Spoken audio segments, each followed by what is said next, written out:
Welcome back, guys. I absolutely love doing these videos. Today's comparison video is Resident Evil 2 on the GameCube versus the Nintendo 64. Stay tuned, let's get into this. So before I start the comparison, I think it's important to talk about the Nintendo 64 port and what an incredible technical achievement it was. So this was ported by a studio called Angel Studios, who actually then became Rockstar San Diego. At the time, they were given the task of porting this to the Nintendo 64, and it was a direct port of the PlayStation 1 version. Capcom at the time did provide support, but in essence, it was a bulk of about 20 people who managed to port the CD-based version, bear in mind, 2 discs, PlayStation 1, and add all the FMV sequences. And you have to remember, this was compressed into a 64 megabyte cartridge. Bear in mind, practically 1400 megabytes was available to the PlayStation 1 version, given it had 2 discs, and it used CD-based audio, which Nintendo 64 does not. Now bear in mind, the way I have set this up for the comparison today is I'm using the expansion pack to get the maximum possible quality I can get from the PAL version. Also to note, the video output on the PAL console that I have, the best one that I could achieve without modifying the Nintendo 64 is S-Video. So let's first look at some of the option differences within the menus themselves. So you've got your Leon and Claire. However, when you select a new game, you can actually change the violence level and the color of the blood in the Nintendo 64 version. Now on to the GameCube version. Bear in mind, some of the options here don't get unlocked until you beat the game. In the Nintendo 64 version, I forgot to mention, there's actually a randomizer mode, which pretty much randomizes all the item placement, which I find really, really cool. So I'm really eager to unlock that. The GameCube version does include a range mode, which is a bit pointless, piss easy mode. But other than that, that's it. So let's compare the intro cutscene and discuss. A bizarre incident occurred on the outskirts of an American suburb called Raccoon City. It was later revealed that the terrible disaster had been caused by the T virus, a mutagenic toxin created by the International Enterprise Umbrella Incorporated for use in bioweapon experiments. The Raccoon City Police Department's Special Stars Unit immediately began investigation in the affair. The case was apparently closed, thanks to the efforts of STARS members Chris Redfield and Jill Valentine. Now in essence, the intro cutscene here is pretty much a like-for-like comparison, but with differences, and you can hugely hear the difference with the audio in particular. You have to bear in mind the GameCube and the Nintendo 64 use different audio-based sound. So the Nintendo 64 had to compress not only the video, but the audio as well, and you can clearly hear the sound differences. Also, within the FMVs themselves, you can see the high level of detail loss in the Nintendo 64 version when you compare both cutscenes. And this is kind of an effect from the compression, essentially.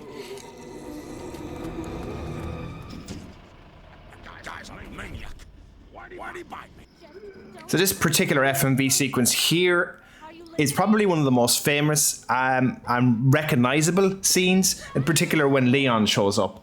But again, what I'll do is I'll do a cross comparison here between image quality, and you will hear the level of difference between the audio compression in both versions.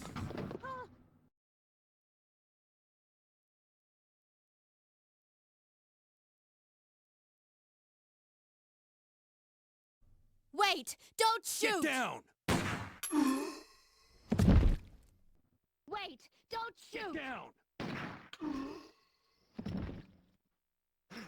So again, in fairness, you have to respect what they've managed to do here and compress it onto that cart, given the limitations, and obviously, you know, the GameCube version is far superior. There is audio differences as well. It seems to be that some components of the soundtrack are missing. If you listen carefully again, I'll repeat the GameCube version, you'll pick up some differences.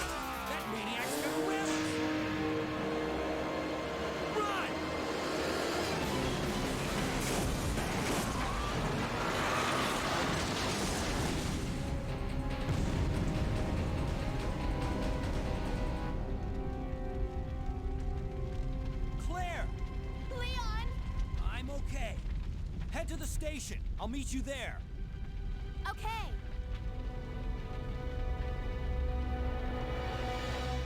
So on to the game itself, and what I'll do is I'll swap between both games, we'll mix it up. But let's just briefly talk about the actual gameplay elements of the Nintendo 64 version. There's a couple of things that are not included in the other versions. One of the most interesting things to me is there's 16 new files added, in particular to the lore. So I'm really eager to find that during my live stream of this game. Point to note though, in comparison, you can see the level of clarity, it's quite bright on the Nintendo 64, whereas the GameCube version is much darker, and I prefer the darker look because it just looks more grim. Again, I'm not sure whether this is the limitation of the hardware itself, but I'm more suspecting it's the nature of S-Video upscaled through HDMI.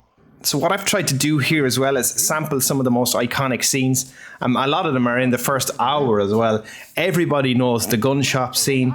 Again, I think these are great comparisons for both visual and audio, clarity, quality, and indication of the differences between the cart and CD-based versions. Again, listen up.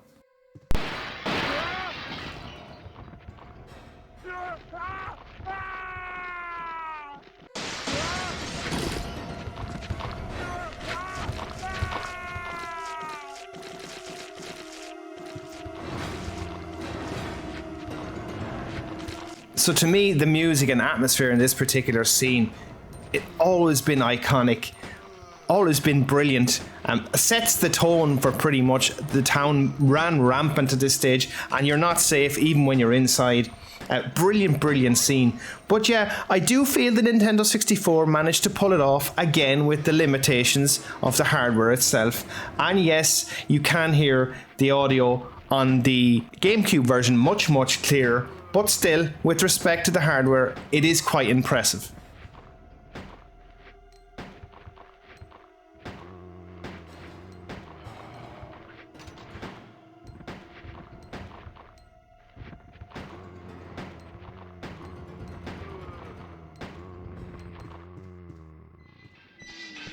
Another incredibly iconic scene.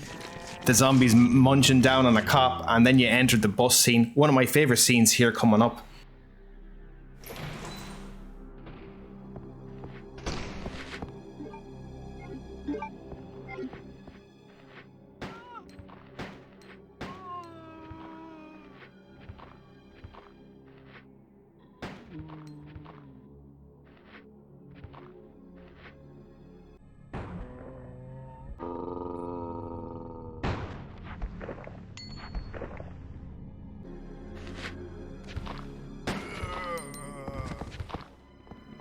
Another scene here, the RPD front entrance to the station itself. Again, I'm finding in the GameCube version, it's a little bit more pixelated, even though it looks better.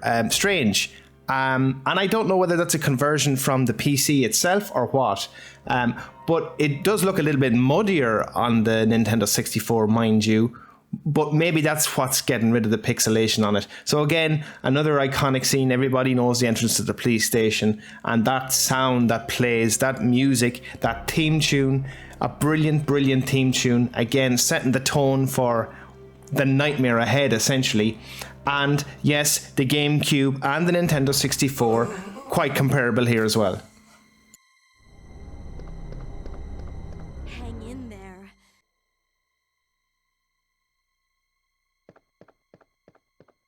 Hang in there.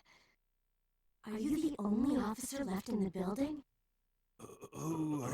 So again here, another famous scene, and I did notice something with the cutscenes. Sometimes the audio pitch either plays a little bit faster on the GameCube. I tried my best to align these, and I could not manage to do it, and I had noted that the audio is a little bit pitched differently, and I assume that's got to do with the compression. Also, if you look carefully, it looks like the GameCube has a wider shot, so it's taking in more of the screen than the Nintendo 64. Okay. So guys, lastly, going to have a little bit of fun with this one. Again, the liquor scene, another iconic scene. I said it before, a lot of these are all within the first hour. And let's do a bit of slow-mo bullet time fun here.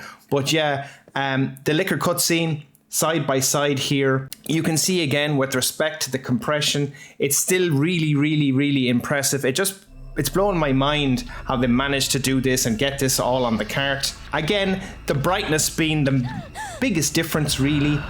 And obviously the resolution as well, much sharper on the GameCube itself. But seriously, this port has really impressed me, and it's something similar to that when I think of new age now, and I think of the Nintendo Switch and what it's doing with next gen games, and a lot of these are getting ported. I always find these ports so interesting. Guys, that's it from me. Leave a comment, let me know what you think. If you enjoyed this video, please consider subscribing, and I'll see you on the next one. Thanks for watching. Finish him.